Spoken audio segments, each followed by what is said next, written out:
យើងលាងចរោះនៅសល់ច្រេះមួយចំនួននៅពីចេញយើងដកសាច់មកវានៅសល់សាច់ខ្លះវាក្រហមហើយយើងលាងវាលាងឲ្យទៅទាំងអស់ជាមួយនឹងសាច់ថ្មី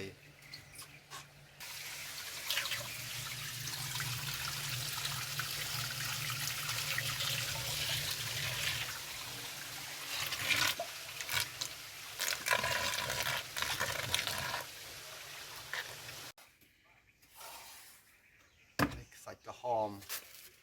សាច់ដែលខូចហើយដែលយើងបាចេញទៅទឹកលើហ្នឹង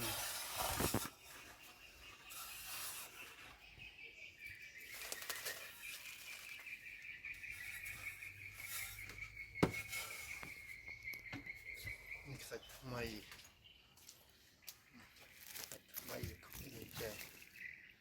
សាច់ថ្មីអស់3ហើយ4 5 6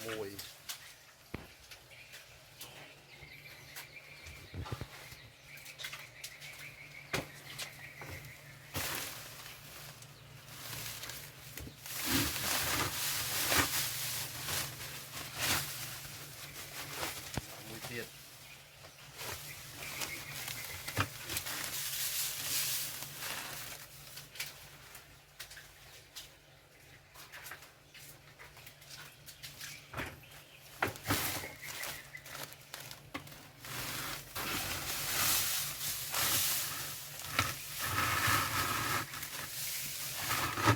យើងលាងចរោះ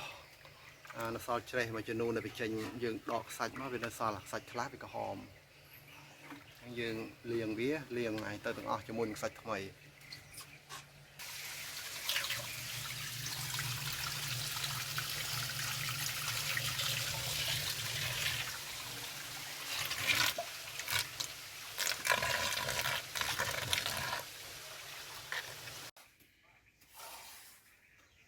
សាច់ក្រហម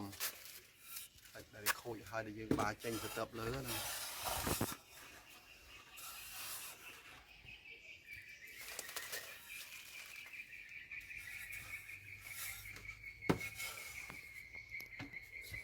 សាច់ថ្មី